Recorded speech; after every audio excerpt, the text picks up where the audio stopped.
I never thought I'd spend my golden years sleeping on a cot in the garage, curled up beside lawn tools and paint cans, treated like a stray. My daughter-in-law, Lindsay, called it temporary while she remodeled the guest room, but months passed, and I stayed out there like a forgotten box. I raised her husband, my only son, through poverty and grief. I sold my wedding ring to pay his college tuition, but now I'm nothing more than an inconvenience. That night, curled under a tarp, I whispered to myself, "No more." I refuse to be trampled on any longer. My name is Margaret Ellis. I live in Oregon, and the deed Lindsay mocks me under. She's about to find out whose name is actually on it. I used to imagine what retirement would feel like: lazy mornings knitting by a window, maybe a quiet cup of tea with birdsong in the background. I never thought I'd spend my evenings curled up on a folding cot in the garage, breathing in the bitter scent of gasoline and mildew, clutching a blanket that couldn't keep out the Oregon chill. My back ached from the concrete floor. My fingers turned numb at night. But worse than the physical pain was the humiliation, unspoken, yet louder than any scream. They said it was temporary. That word temporary was Lindsay's favorite lie. Just while we fix up the guest room, she'd chirped with a sugary smile, her designer boots clacking across the kitchen tile as if each step was a punctuation mark in my dismissal.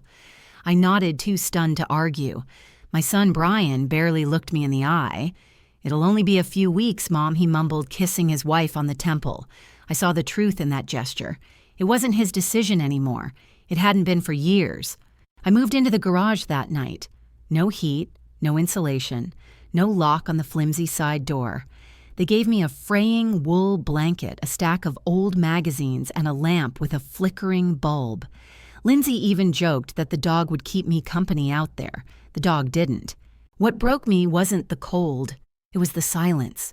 The silence of a son I raised alone, who used to cry when I left for night shifts at the diner, who used to cling to my apron just for one more hug. I kept a roof over his head through foreclosure threats and empty refrigerators. I sold my wedding ring for his tuition. I sewed up my fingers doing alterations to pay his rent in college. And this is what it came to. There was no guest room renovation. I knew it within a week. The room was untouched. No paint cans, no dust, just an excuse.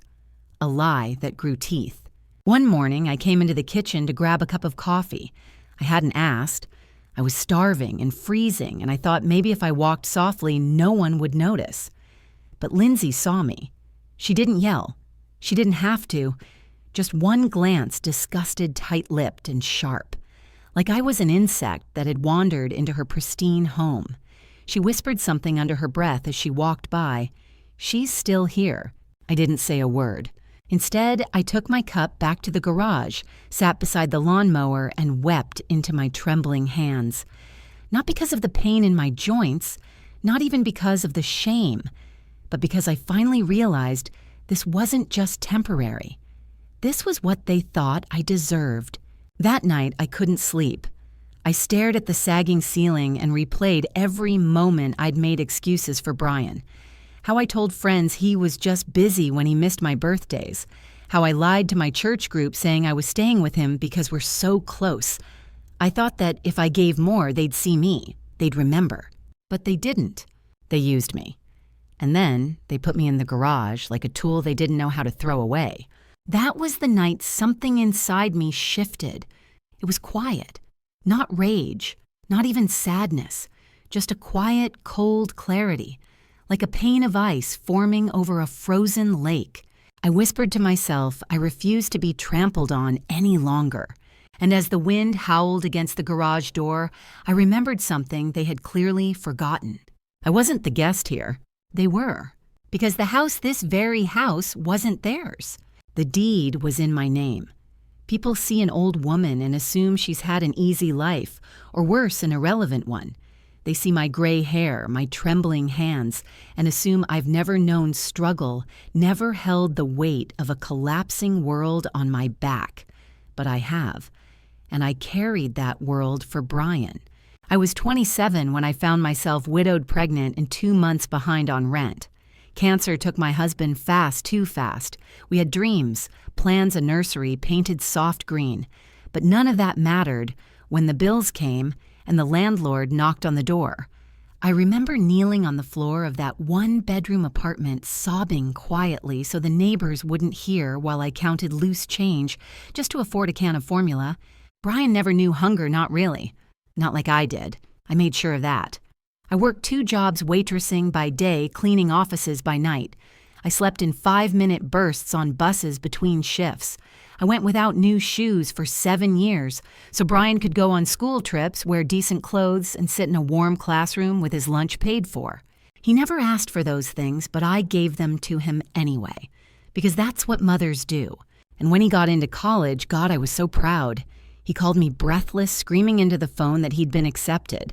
I danced alone in the kitchen. I cried.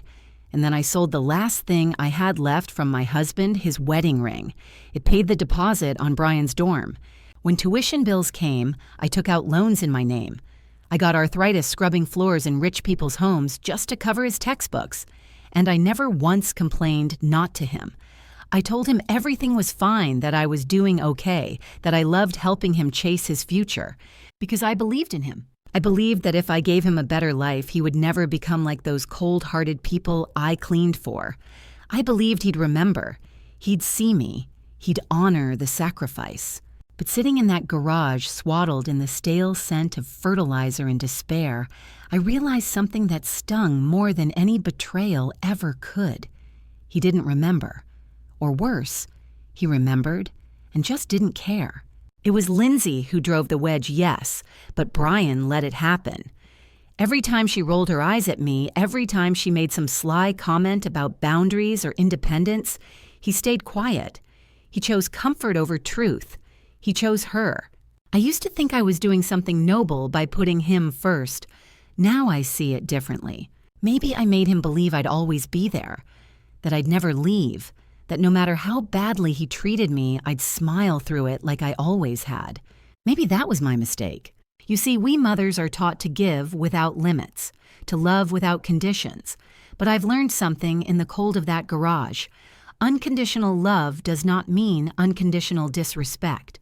I thought about all the birthdays I spent alone while he vacationed with Lindsay's family, all the voicemails I left that went unanswered, the Christmas, when I bought them both gifts and received nothing in return but a re-gifted fruit basket with the tag still attached. I thought of that last doctor's visit where I was told I'd need physical therapy for my knees, and when I called Brian for a ride, he sent an Uber instead.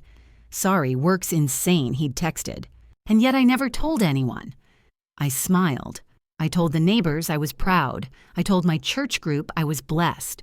But I wasn't blessed. I was exhausted, heartbroken, and invisible. The worst part, I still loved him. That's the cruel trick of motherhood. Even when they forget you, you still remember the way they once fit in your arms. You remember the smell of their hair after bath time, the way they clutched your shirt on the first day of school, the way they once looked at you like you were the whole world. But I'm not the whole world anymore. Not even a footnote. That night, I sat up in the garage and pulled out an old shoebox I kept in my suitcase. Inside was a bundle of papers I hadn't looked at in years. The house deed, the lawyer's letters, the trust my late husband set up before his diagnosis. Everything. I had power, real legal signed power, but I'd buried it beneath guilt and misplaced loyalty. Until now. They forgot my sacrifices, but I hadn't. And if they wanted to treat me like a burden, they were about to learn what happens when the so-called burden picks up the pen. I always knew Lindsay didn't like me. Not truly. Even in the early years when she called me Mom with a rehearsed smile and brought store-bought pies to family dinners, I could feel her distance. There was a chill in her tone, a calculation in her kindness. But I never imagined the day would come when she'd speak about me like I was vermin infesting her perfect home. It happened on a Tuesday morning. The rain was coming down in sheets outside, rattling the garage door like a warning drum.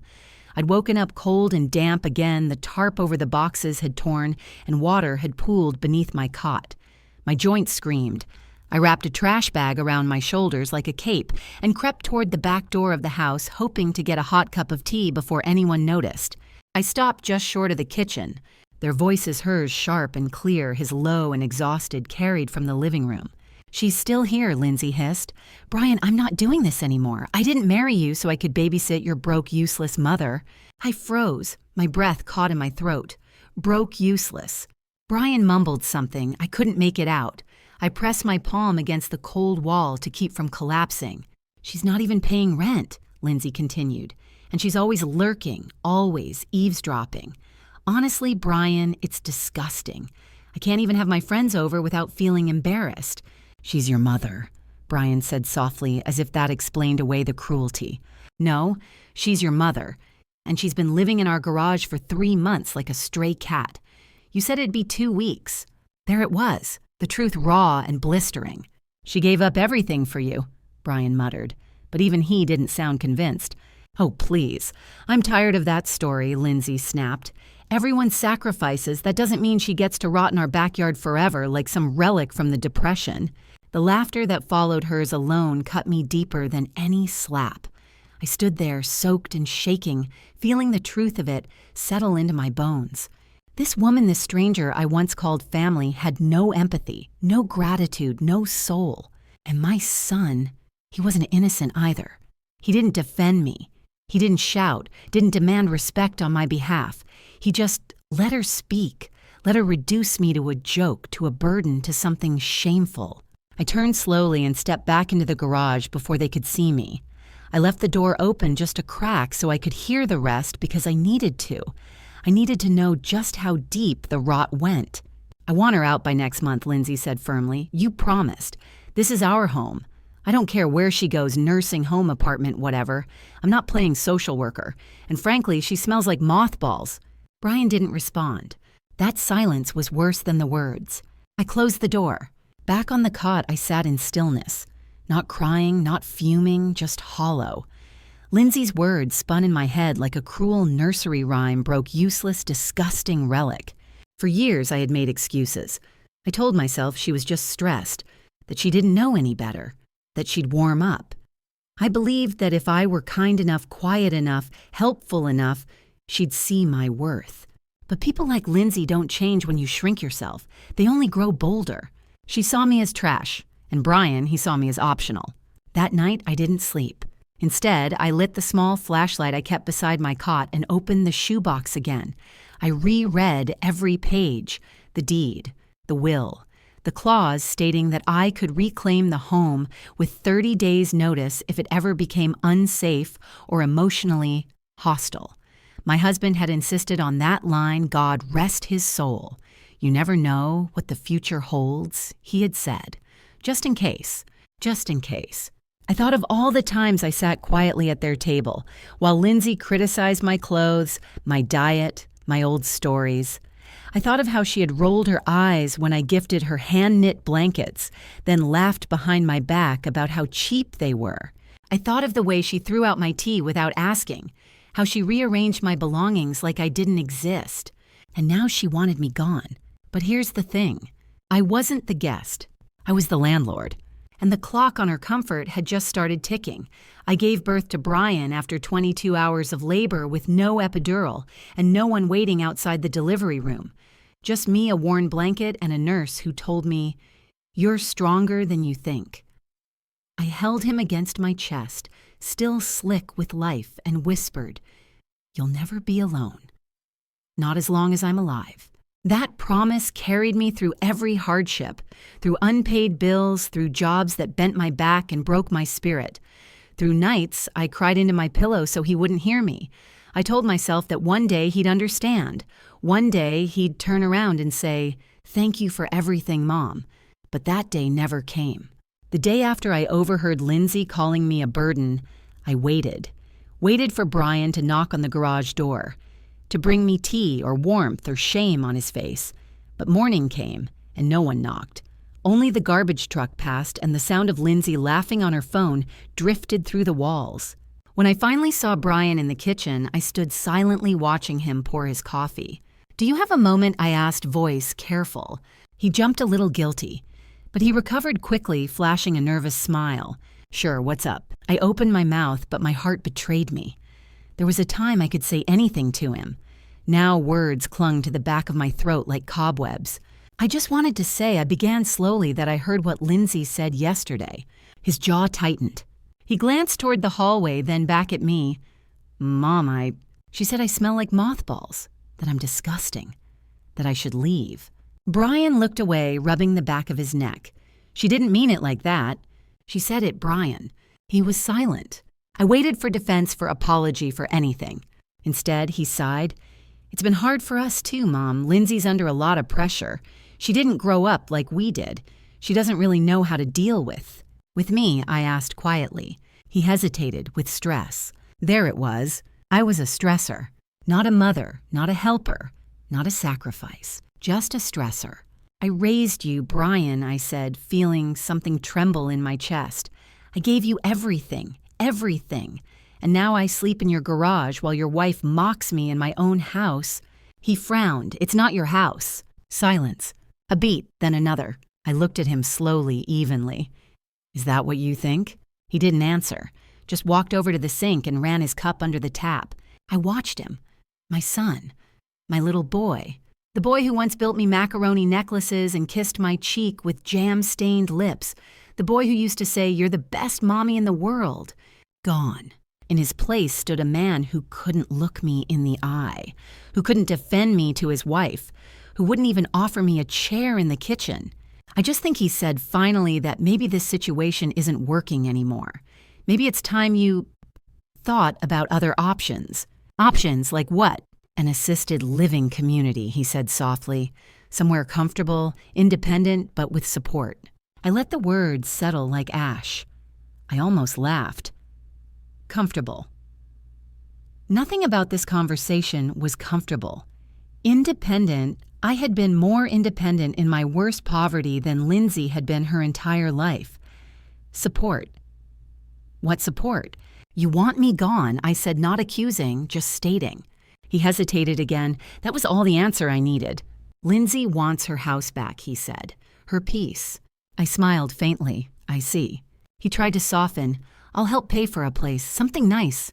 I promise, Mom. You'll be okay. I nodded. Thank you, Brian. He looked relieved, like the conversation was over. But it wasn't. When he left the room, I stayed. I touched the countertop I paid for. The cabinets I had refinished when I still lived here after Harold passed. The light fixture I had picked out from a clearance rack and installed with my own 2 hands. Not her house. Mine. When Brian was 7, he came home crying because a teacher said his science project looked too simple. I stayed up with him that night, helping him rebuild it from scratch, with glitter cardboard and so much glue we ruined the table. I told him that night, if something matters to you, fight for it. You don't just give up and walk away.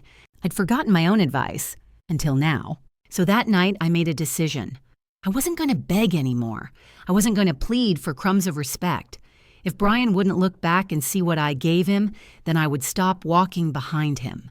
I would step forward and remind them both exactly who they were living with. If you want to break a person's spirit, you don't have to scream at them or raise a fist.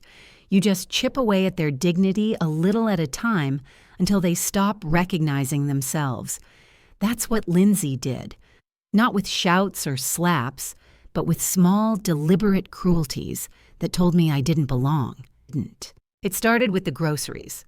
Every week, Brian and Lindsay returned from the store with bags of fresh produce, organic meat, and expensive juices. They would pile it neatly into the fridge, then shut the door without a word to me. At first, I told myself they'd forgotten, that they were busy, that they just assumed I didn't need anything. So I waited, hoped they would ask if I needed milk, bread, tea. They never did. When I finally brought it up quietly, timidly, Lindsay replied with a saccharine smile, "Oh, Margaret, I thought you preferred to handle your own food, for your dietary stuff." My dietary stuff. She meant being old. She meant being unwanted. I resorted to keeping my own groceries in a cooler in the garage nestled among the boxes of paint and extension cords. Cans of soup, saltine crackers, dried noodles. When I dared to leave a container of yogurt in the kitchen fridge, it was gone the next day. No one said a word. The next week, it happened again. Then came the showers. One day, I woke up early before sunrise and crept into the house for a quick wash. I'd been feeling sticky and embarrassed. I wanted to rinse the ache off my bones to feel clean for once. I didn't use their towels. I didn't leave a mess. I even cleaned the mirror when I was done. That night, Lindsay stood at the doorway of the garage with her arms folded. "Just a heads up," she said sweetly. "We're trying to conserve water this month, so please keep your showers to like once a week, or just rinse in the sink, you know?" She didn't say it like a request. She said it like a warning. I didn't reply. I couldn't trust my voice. But later that evening, when I went to wash my hands, I found the hot water knob removed from the garage utilities sink. Just the cold left. From then on, I used a kettle. I'd heat water in it when no one was around and pour it into a basin to clean myself, like I was some relic from another century. And maybe that's what I was in Lindsay's eyes, a burden from a world she had no use for. Even my laundry was a battleground. If I left my clothes in the dryer for 5 minutes too long, she'd dump them in a basket and shove them into the corner of the garage. Once I found my underwear on the floor near the garbage bin. She didn't say a word about it, neither did Brian. The fridge, the water, the laundry. Small things, right? Insignificant. No, they were messages, each one louder than the last. "You don't belong here. You're not welcome. You are less than us." But I stayed quiet. Because for all my pain, for all my humiliation, I hadn't yet decided who I would become. Until one afternoon, it was sunny. Clear blue sky, and I was outside sweeping the leaves from the driveway. I liked that chore. It gave me purpose. It reminded me of the old days before Brian became someone I didn't recognize.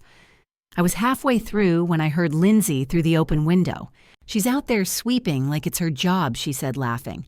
"I swear it's pathetic, like a lost grandma pretending to be useful." Another voice chimed in her friend, maybe. "She's still in the garage." "Of course," Lindsay snorted. "She's obsessed with being close to Brian. It's weird. Honestly, if she doesn't move out soon, I'll lose my mind. I'm already embarrassed when people come over. They ask if we're running a shelter." That was it. That was the moment. My hand clenched so tightly around the broom handle I thought it might snap.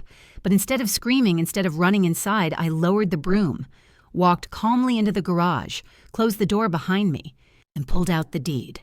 I stared at it for a long time. My name, Margaret Ellis, signed, sealed, notarized. Owner, beneficiary, trustee. It was all there. I had let them chip away at me long enough. They took my food, my warmth, my dignity, but they hadn't taken this. Not yet. And the thing about a woman who's been disrespected to the point of silence is once she finds her voice again, it's not quiet. It roars. They had no idea what was coming. I found myself reaching for paper in the middle of the night.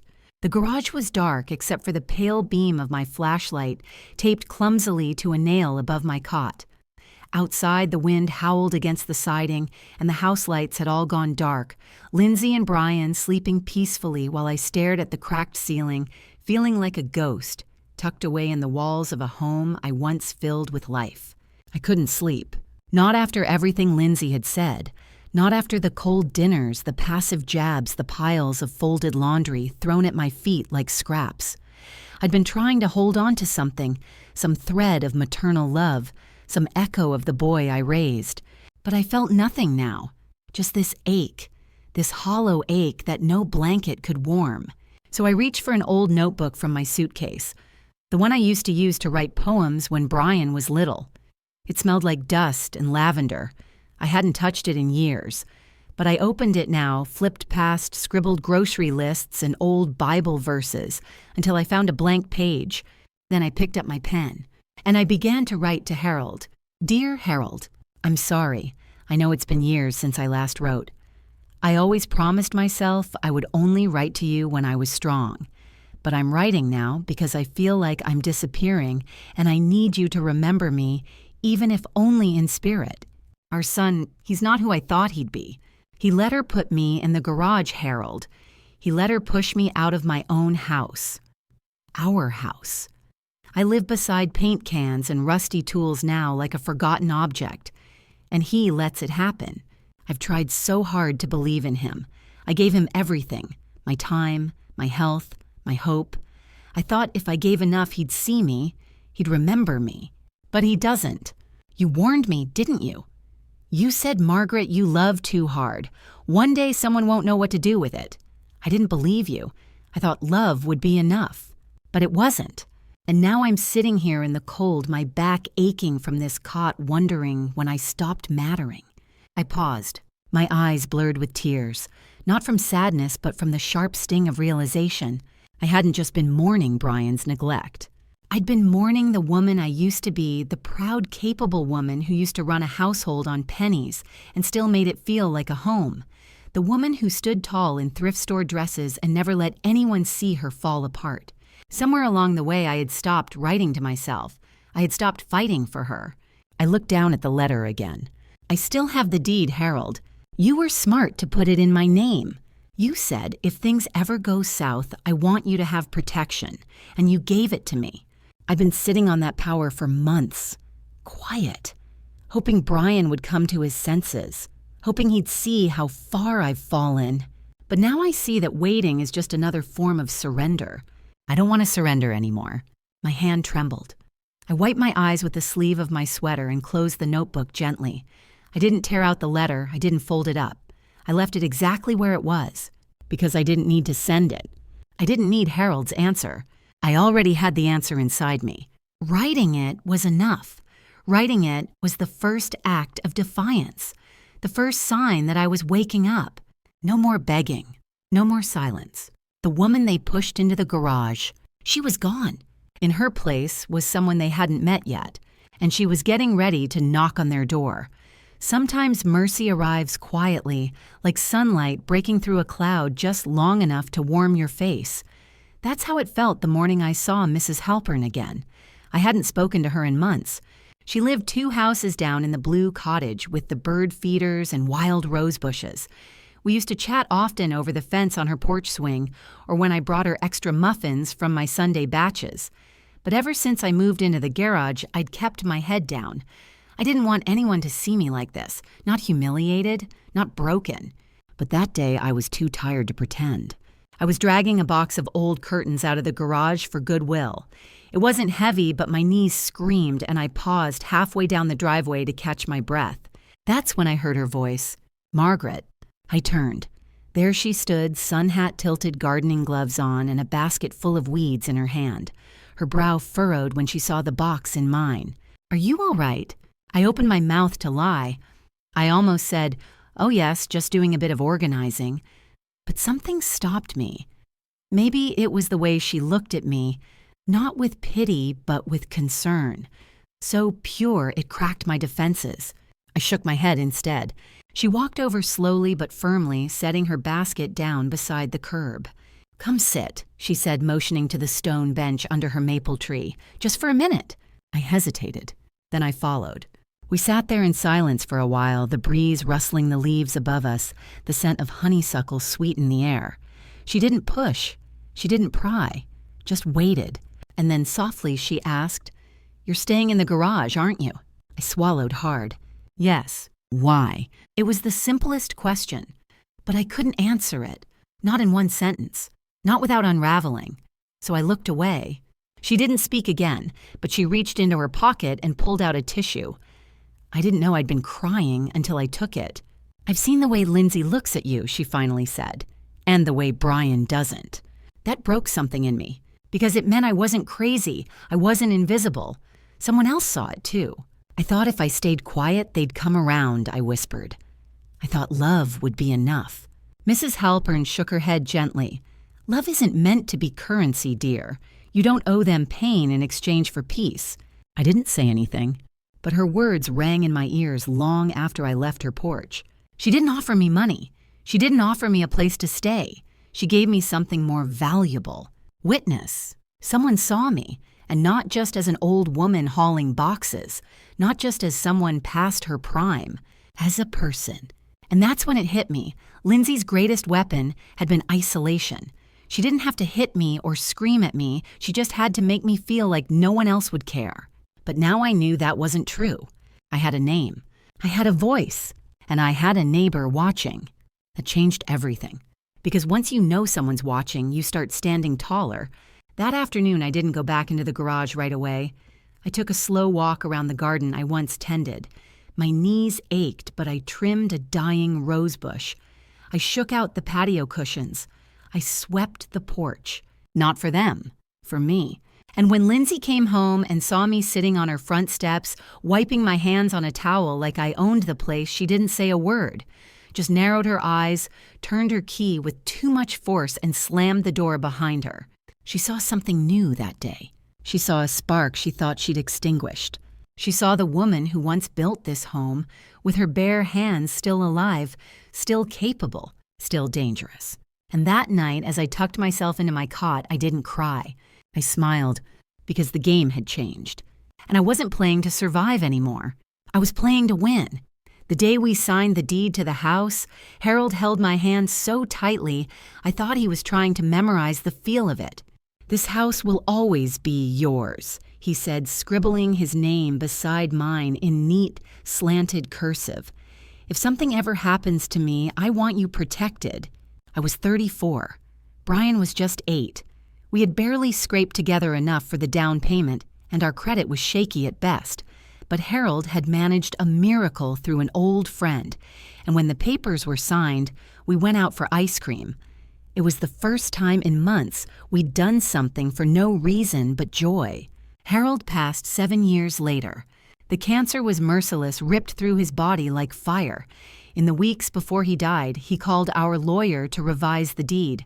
We made it clear the house would belong to me solely and legally until the day I chose otherwise. I didn't argue. I didn't even think much of it at the time. I just nodded through the numbness, grateful for his foresight. I never imagined that paper would become my last shield. For years, I never used it. I stayed in the house, kept it upraised. Brian through his teenage years and beyond. When he got married, I made the difficult choice to hand him the master bedroom and move into the smaller guest room, because young couples need the space, I said. And slowly, without my realizing it, I went from homeowner to guest. Then from guest to nuisance, until they pushed me into the garage. But now, I was done pretending. I pulled the file folder from my suitcase that night and laid the deed out flat on the garage workbench. It was still crisp, well-preserved. My name, Margaret Louise Ellis, in black ink, bold and unshakable. The lawyer's seal. The recording number from the county registrar. I read every word like it was scripture. I wasn't confused. I wasn't mistaken. This house was mine. Brian and Lindsay lived here at my invitation, not by inheritance, not by purchase, not by gift. They were guests, and I could revoke that invitation at any moment. I had forgotten that. No, I had let myself forget.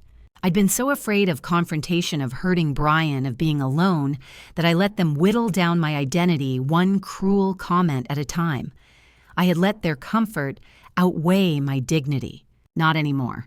I placed the deed back into its protective sleeve, then opened the second folder, Harold's final letter. It was dated 3 days before his death. I'd only read it once the day of his funeral. "Margaret, if you're reading this, it means I'm gone. And if I know you, you're still taking care of everyone but yourself. Please promise me something. If anyone ever makes you feel like you don't belong in your own home, don't argue. Don't plead. Don't even cry. Just show them the deed. And remind them who built the walls around them. I loved you more than this house, but this house will protect you even when I can't. Harold." I pressed the letter to my chest and exhaled. There's a strange peace that comes when the fear lifts. For months, I'd been clinging to the hope that Brian would stand up for me, that Lindsay would soften, that I could somehow earn my place back through patience. But the truth was, my place was never gone. They were the ones trespassing. I stayed up late that night listing every document I needed. The county tax statements, the will, the trust clause. The clause Harold had insisted on a contingency plan in case of emotional endangerment or coercive occupancy. I had never thought I'd need to invoke it. But I would. Not out of vengeance, out of necessity. If I wanted to breathe again, to walk through my own living room without shame, to eat a warm meal without tiptoeing, I had to take back what was mine. I had kept that paper buried long enough. It was time to turn it into power. I had always thought of power as something loud, executive boardrooms, people in suits, voices raised to command attention. But real power, I was learning, doesn't need to shout. It waits. It watches. It listens. And when it finally speaks, it's undeniable. That night, I sat quietly in the garage reading over every page of the trust Harold left behind. I hadn't looked at these documents in over a decade, but the moment I did, everything came flooding back: his meticulous nature, the way he triple-checked every clause, how he'd made me promise not to let sentiment get in the way of survival. If they ever forget who you are, he'd told me show them. I had no idea he'd meant this.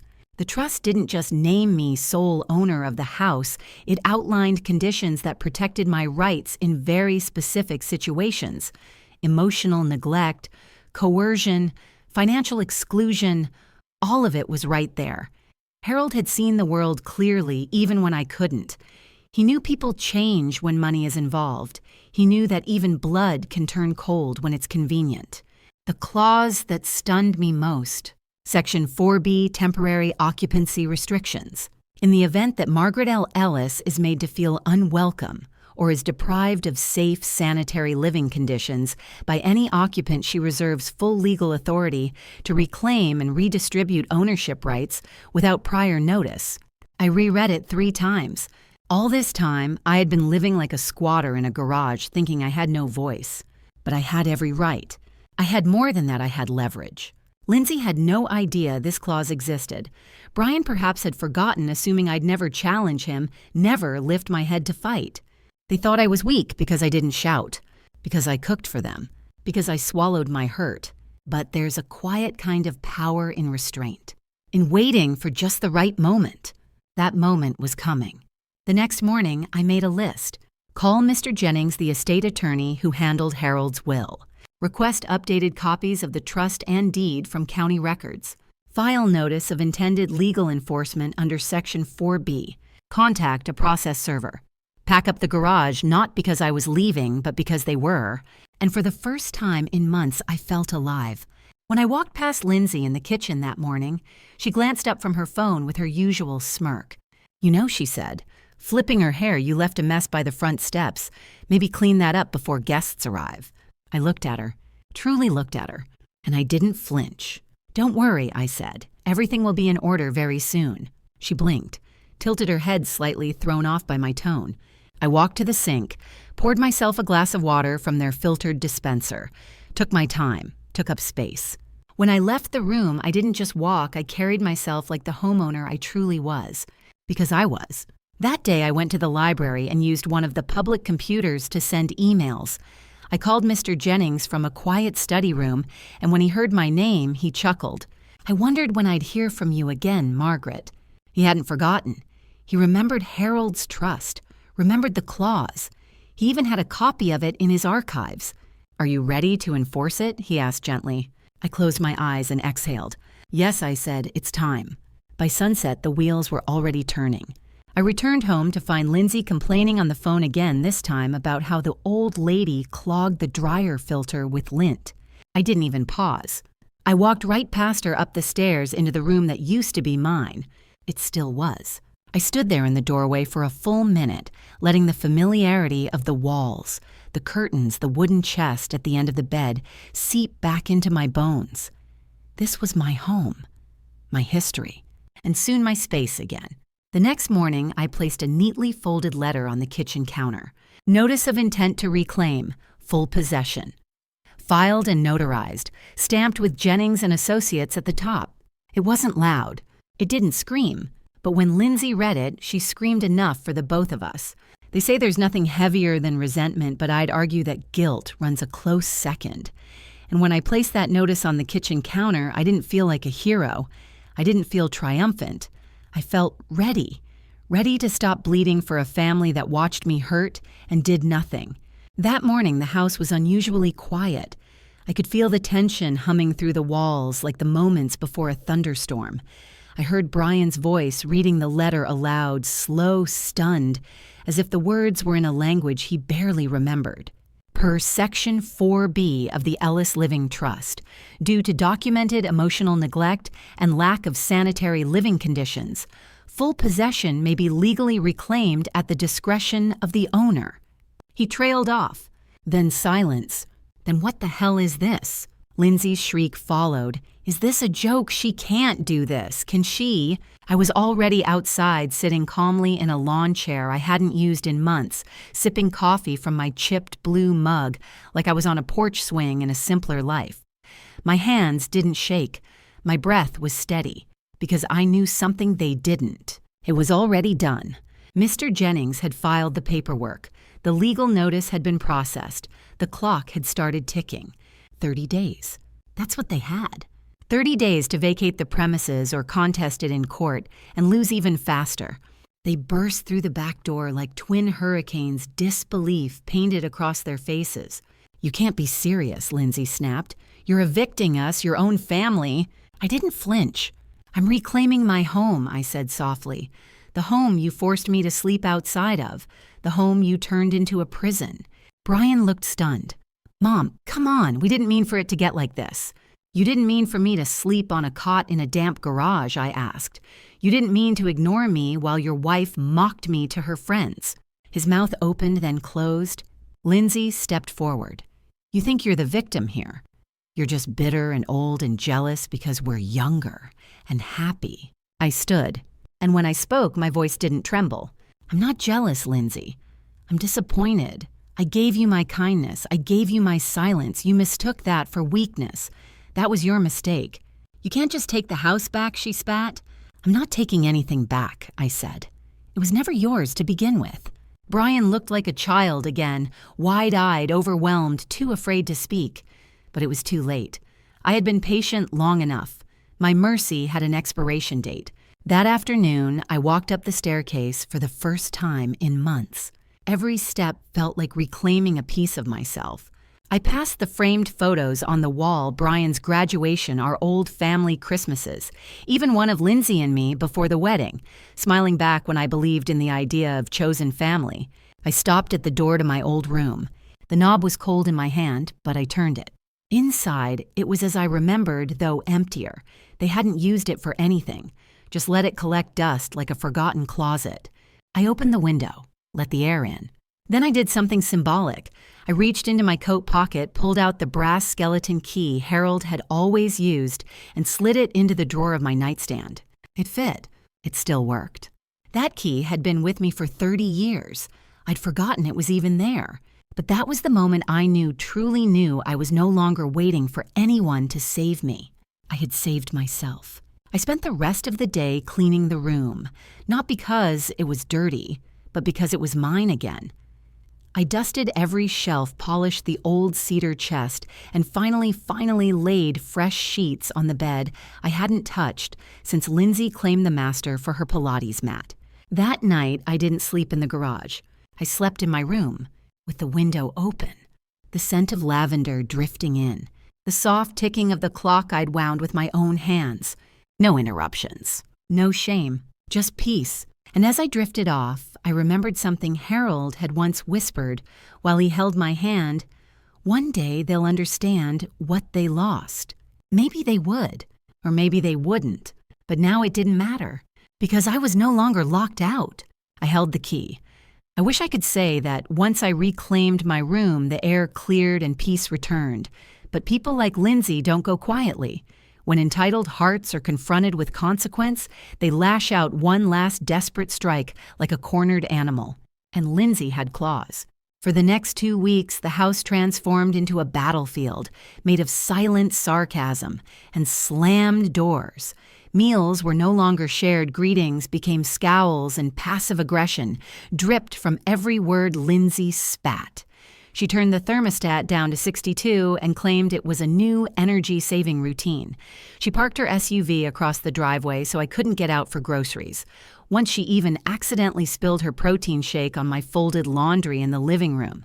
But I didn't react, because I had already won. What she couldn't accept was that the battle was over. Her insults were screams into a locked room. I didn't need to fight. I didn't even need to respond. I just watched her unravel, until the day she made her final move. It was a Sunday morning. I had just returned from church feeling lighter than I had in months. I carried a small bundle of white lilies from the service and placed them on the kitchen counter. Harold had loved lilies. Lindsay was already there, hunched over her tablet with a smoothie in hand. Her lips curled the second she saw me. "Oh," she said dryly, "you're back. Did they mistake you for a saint today? I ignored her and reached for a teacup. That's when she stood suddenly energized. You really think this is going to stick, don't you? She said. You think some dusty paperwork gives you the right to bulldoze your way into our life? I met her eyes, calm, steady, silent. You've manipulated Brian since he was a kid, she hissed, and now you're doing it again, playing the poor old widow, getting sympathy, getting pity, getting control. I smiled gently. I don't need pity, Lindsay. I have legal ownership. She slammed her smoothie on the counter. You're pathetic, she snapped. You're a parasite. You couldn't even keep your husband alive, and now you're leeching off the only family you have left. There it was, the final insult. The one she'd been holding in reserve, sharp, personal, meant to break me. And for a second, it did. The words cut through my chest like a glass shard. My hands trembled and my breath caught. But then I remembered something important. I had already survived the loss of Harold. I had already survived sleeping in a garage. I had already survived being erased by the very people I gave my life to. And I was still standing. I leaned forward slightly, placing my hand on the counter. You're right about one thing, I said, my voice as cold as steel. Harold is gone, but his house isn't. His name isn't. And everything he left me, including this home, is mine. I paused. And you've done nothing but live off his legacy, off my legacy. And your time here is almost up. She laughed, but it was hollow. You think Brian will let you throw us out? You think he'll side with you. I walked toward her, closing the space between us. Brian doesn't have a choice, I said. Because deep down, even he knows this is my house. He signed the acknowledgement when he was 22. You remember the trust clause, don't you? Section 4B. Her lips parted slightly. She hadn't read it. She never read anything that didn't serve her ego. I continued soft and steady. You mocked me. You humiliated me. You made me sleep beside bug spray and folding chairs while you took hot baths and posted family photos that didn't include me. I took a breath, then finished. But you forgot something, Lindsay. I'm not the maid. I'm not the burden. I'm the owner. And with that, I turned. I walked to the pantry, opened it, pulled out my favorite teacup, the one she had buried behind boxes of protein powder and turmeric shots. And as I poured the hot water and watched the steam rise, I heard the sound of something breaking behind me. A glass, her smoothie cup. She had thrown it against the wall. I didn't turn around. I didn't need to. Because in that moment, she knew. She had already lost. There's a certain kind of clarity that comes the morning after a storm. Not just in the sky, but in the mind. After Lindsay hurled that smoothie cup, I didn't sleep. I didn't cry either. I sat up in my bed with the soft ticking of Harold's old clock behind me and thought about the years I had wasted hoping love alone would earn me peace. It wouldn't. Only action would. So that morning I got dressed in my nicest cardigan navy blue with pearl buttons and pulled my hair back like I used to on the days I'd meet Harold for lunch. I didn't want to look fragile. I wanted to look like what I was, a woman with resolve. I walked to the small library down the road, quiet, reliable, with thick carpets that swallowed your footsteps. I reserved a private booth, logged into the public computer, and opened my email. Mr. Jennings had responded quickly. Everything is in place. Once we file the formal eviction paperwork, they will have 30 days to vacate, as outlined in the trust. We can expedite if emotional distress is proven. Just say the word. I clicked reply. File it, today. Then I picked up the phone and dialed. His assistant, Clara, answered. Mrs. Ellis, she said warmly, Mr. Jennings is expecting your call. Shall I transfer you? He answered after the first ring. Margaret, he said, calm and crisp. I want to begin by saying, you're doing the right thing. I felt my throat tighten, but I nodded. I know. I've drafted the formal complaint, he continued. If you're comfortable with it, we'll send a process server with the physical notice tomorrow morning. You don't need to confront them directly. We'll handle everything. Do it, I said. They've had every chance. He was quiet for a moment. You know this may change your relationship with Brian permanently. I looked out the window at the bare trees swaying in the wind. That relationship changed the moment he watched me suffer and said nothing. Mr. Jennings didn't argue. He knew. The next part moved quickly. Within 2 hours, I had signed an electronic affidavit outlining the mistreatment, including the sleeping conditions, the verbal abuse, the removal of utilities, and the denial of basic access to the home. I attached photos of the cot, the broken sink, the mold near the water heater in the garage. I even included a photo of the smoothie-stained wall. Evidence, they called it. Proof that I wasn't being dramatic, that I wasn't exaggerating, that I had endured more than enough. Clara emailed me the timeline. The formal complaint would be delivered by 9 a.m. the next day. I wouldn't have to say a word. The law would. I left the library feeling taller. The wind didn't sting my face that morning. The sidewalk didn't feel like a burden. Even the weight of my purse, which had once seemed too much for my shoulders, felt light.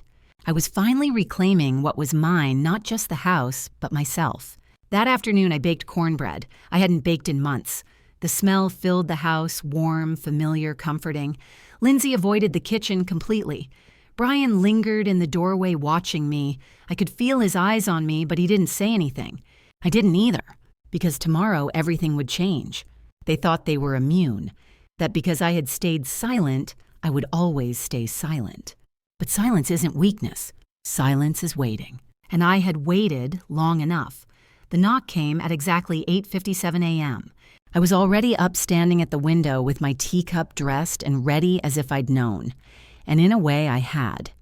I hadn't slept much the night before, but it wasn't restlessness, it was anticipation. 3 short raps, firm, professional. I opened the front door before Brian or Lindsay could beat me to it. On the porch stood a tall man in a gray suit holding a sealed envelope. "Good morning," he said. "Margaret Ellis." "Yes." "I have a delivery for residents Brian and Lindsay Harper on behalf of Jennings & Associates per the Ellis Trust Enforcement Clause." I nodded once and stepped aside. He handed me the envelope, one for each of them. Then, with a courteous nod, he turned and walked back down the driveway to his car parked exactly where the law allowed. Brian appeared seconds later, rubbing his eyes and yawning, half-dressed in sweatpants and confusion. "What's going on?" he asked, blinking at the envelope in my hands. I held it out without a word. He took it slowly, then glanced at the return address, reading the bold heading printed across the top. "Formal notice to vacate trust enforcement action." His eyes widened. "Mom, what is this?" I didn't respond. Because by then, Lindsay was already rushing down the stairs in her robe, holding her own copy in a shaking hand. "Are you kidding me?" she shrieked. "This is a joke." A sick, manipulative joke. "You can't do this." I raised an eyebrow. "It's already done." Her face flushed red. "You're evicting your own son." "I'm enforcing the trust my husband and I built together," I said calmly. "You've had every opportunity to show respect, to live as family. Instead, you chose cruelty." "This is our house," she spat. "We've lived here for years." I set my teacup down gently on the foyer table. "No, Lindsay, you've squatted here for years. You've treated me like a tenant in my own home. Now you'll have 30 days to find somewhere else to live." Brian looked between us pale. "You didn't talk to me about this." "I tried," I said. "You didn't listen." He opened his mouth to argue, but there was nothing left to say. His silence had written this ending long before I ever picked up the phone to call Mr. Jennings. Lindsay stomped her foot like a child. "We'll fight this. We'll take you to court." "Be my guest," I said, "but I'd recommend you read the trust first, especially Section 4B. She froze, because now she knew it was real. This wasn't a bluff. It was a reckoning. The rest of the day unfolded in awkward silence. Lindsay slammed cabinets and hissed curses under her breath every time I walked into a room. Brian disappeared for hours, probably trying to figure things out. But I didn't chase after him. That version of me, the woman who begged for scraps of kindness, was gone. Instead, I spent the day doing what I hadn't done in years, living. I opened all the curtains. I vacuumed the floors.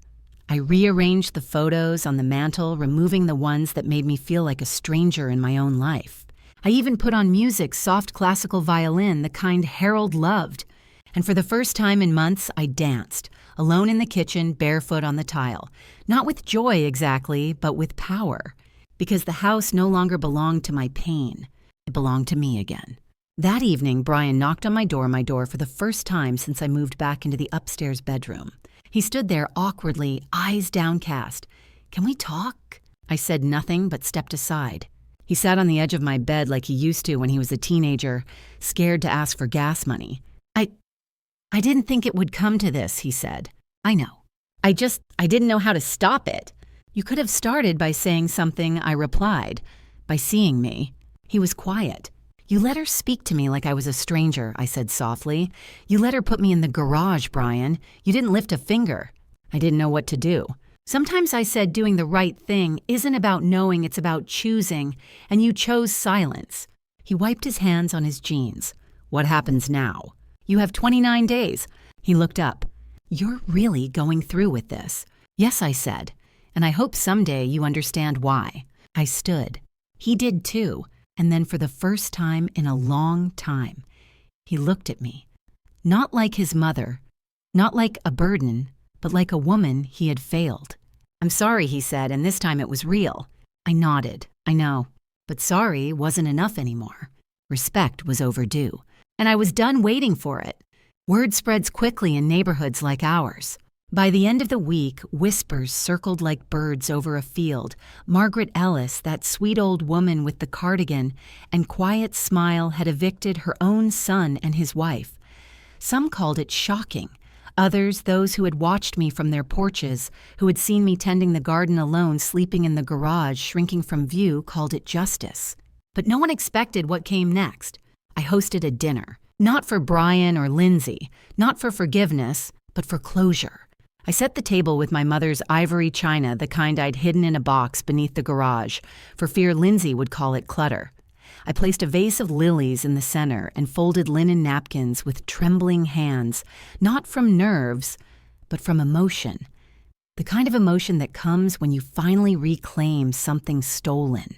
At 6 under sharp, I invited over Mrs. Halpern, 2 neighbors from across the street, and the retired couple who had once asked if I needed help after seeing me carry groceries alone. I wanted them to see, not the drama, not the bitterness, but the truth. Brian and Lindsay were still in the house, lingering like shadows, their 30-day timer winding down. I didn't care if they came downstairs or not, but Lindsay did. She stormed into the dining room just as I was lighting the last candle. "What is this?" she hissed. "Some sort of victory parade." I turned to her calmly. "It's dinner." She looked at the guests, then back at me. "You're parading your dirty laundry for the whole street to see." "No," I said, placing the match back into its box. "I'm setting the table in my home, something you never let me do." She opened her mouth, but this time someone else interrupted. Mrs. Halpern stood from her seat, her voice firm. "We've seen what she's been through, Lindsay. You should be ashamed." Lindsay blinked. "You think we don't hear the way you speak to her," the retired gentleman added. "The way she tiptoed around your house for months like a ghost." Lindsay's face flushed. Her mouth twisted, searching for a defense. But none came. And then it happened. Brian walked in slowly, holding something in his hands. The deed. The original yellowing notarized deed Harold had signed with me decades ago. He looked exhausted, aged by 10 years in 10 days. "She owns it," he said quietly, placing the paper down on the table. "She always did. I found this in our safe. I never even looked at it before. Just assumed." His voice trailed off. "She never raised her voice, never threatened us, just hoped we'd do the right thing." He looked at me, and we didn't. Lindsay's lip quivered. "You're taking her side now." Brian turned to her, and for the first time since this began, maybe for the first time in his adult life, he stood up straight. "I'm taking the side of the truth." She stared at him like he was a stranger. Then she looked at me. "I hope you're happy," she spat. "You've ruined everything." "No," I said quietly. "I've rebuilt what you tried to ruin." She scoffed. "You're pathetic." I didn't respond. I didn't have to, because right then something in her broke. The false bravado, the smugness, the belief that power came from volume and dominance. She saw the truth laid bare on a dinner table, surrounded by witnesses, signed in ink and memory. And for the first time, Lindsay had no script, no insult, no exit line. She turned and walked out of the room. Brian stayed. He took a seat beside me, not as a son groveling for forgiveness, but as a man trying to learn how to begin again. And I let him sit. Not because I'd forgotten, but because I was finally strong enough to remember without hurting. We ate in peace that night, Between bites of roasted chicken and cornbread, my guests laughed shared stories and lifted their glasses to me not out of pity, but out of respect. As the candles burned low, I felt a sense of stillness. Not revenge, not triumph, just restoration. The truth had finally hit the floor, and it landed like a key unlocking every door I'd been forced to close. 30 days passed like the final seconds of a long, painful storm. Not with fury, but with quiet inevitability. Brian and Lindsay packed slowly, angrily, sometimes in silence, sometimes in stifled rage. Lindsay slammed drawers and muttered insults under her breath. Brian barely spoke at all. He avoided my gaze, moving like a man sifting through the wreckage of a house fire, not sure whether to save the memories or leave them behind. On the final day, they left. There were no dramatic confrontations, no screaming matches. Just the thump of boxes, the creak of doors, and the occasional shrill sound of packing tape stretching into place. When the front door finally closed behind them, the click of the latch echoed through the house like a benediction. I stood in the entryway still and composed, watching the dust settle in the space they once filled, and I didn't cry. I exhaled. For the first time in nearly a year, the air inside my home felt mine again, unfiltered, unburdened. No one had thrown me a parade. There were no medals for surviving neglect, but there was a warm bed, crisp linens, and sunlight pouring through the open window like a long-lost friend. That night, I lit a single candle on the nightstand. The scent of lavender and cedar filled the room as I turned back the covers, slowly, deliberately. Not like someone sneaking into borrowed space, but like someone returning to her throne. I sat at the edge of the bed for a moment before slipping under the sheets. It was warm, real warmth, not just from the blanket, but from the piece that wrapped around my shoulders and whispered, "You made it. You're home." The mattress cradled me like a familiar embrace. My pillow smelled faintly of lemon from the detergent I used, not of mildew or garage fumes. The walls were quiet, no longer vibrating with contempt or whispered ridicule. For once, there was no fear of footsteps outside my door. No rehearsed lines, no late-night tears. Just me. And silence. And a space that had been rightfully mine all along. I closed my eyes, and as sleep claimed me, I dreamed not of revenge, not of confrontation, but of my younger self. The girl who used to curl up beside Harold barefoot on the porch, whispering plans about a little blue house with a big kitchen and room enough to love forever. That girl had made it here, bruised but unbroken, forgotten but never erased. And when I woke the next morning to birdsong and golden light pouring through the curtains, I smiled. I walked barefoot down the hallway, brewed a fresh cup of coffee, and stood by the window as the neighborhood stirred. The world hadn't changed overnight. But I had. This house, every brick, every board, every beam had witnessed my sacrifice. Now it would witness my healing. In the weeks that followed, I painted the guest room a soft shade of yellow, replanted the front flower bed, hung new curtains. I invited friends over. Again, laughter echoed through the halls like music returning to a concert hall. I even opened the garage one afternoon and stared into its dark, cramped belly. The cot was still there, folded and forgotten. I didn't burn it. I didn't curse it. I simply rolled it out, gave it one long look, then donated it. Because that's what we do with things we no longer need. We let them go. And that version of me, the one who curled up beside paint cans, the one who stayed silent for too long, was gone too. Not bitter, not hardened, just wiser. I live alone now, but not lonely. And when people ask me if I still speak to Brian, I tell them this. I love my son. I always will. But sometimes love means telling the truth with your back turned and your head held high. Because I am not a burden. I am not a guest. I am not weak. My name is Margaret Louise Ellis, and this is my home.